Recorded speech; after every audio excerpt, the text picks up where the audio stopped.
shining young faces on this auspicious day.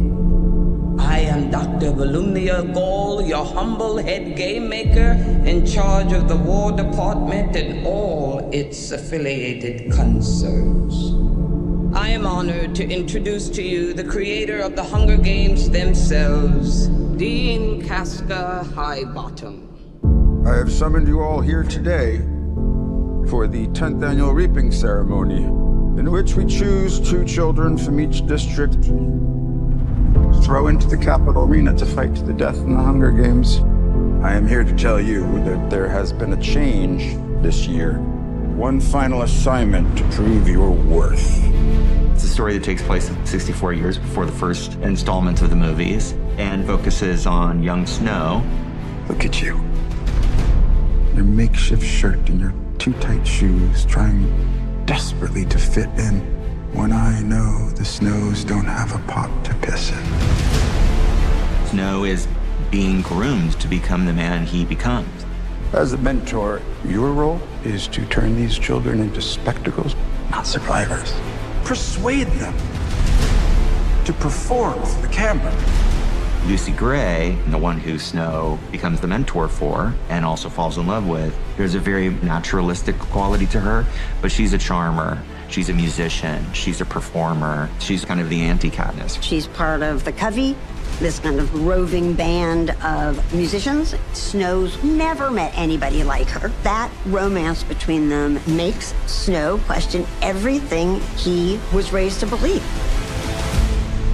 I think there's a natural goodness born into us all. Really. You can either cross that line into evil or not. And it's our life's work to stay on the right side of that line. Part of the love story starts to fall apart, and that is part of the creation of who he becomes. It's the things we love most that destroy us.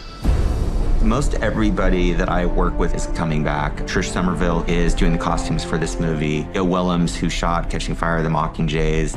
The one new person that I'm really excited about is Uli Hanisch, who's the production designer. We talked about the sort of look and the feel of the movie. The visuals of this movie will be very different than Mockingjay, but there's real consistency in terms of the Capitol architecture.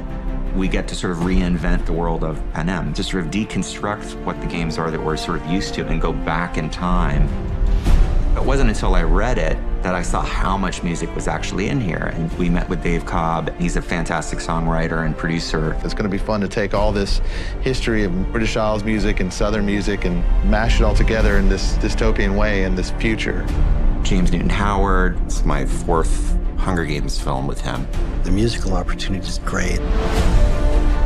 Relationships are very powerful in the movie. The good and the bad are very clearly laid out. For James and I, it was really fun to explore a new sound for the Hunger Games. Sometimes it's foot stomping and rousing, and sometimes it's haunting, mysterious, and a lot of that is based on the kind of period of the movie itself. But there's going to be some familiar elements as well. Hanging Tree is back in a completely different iteration and treatment. Here, we get to see Lucy Gray coming up with it for the first time.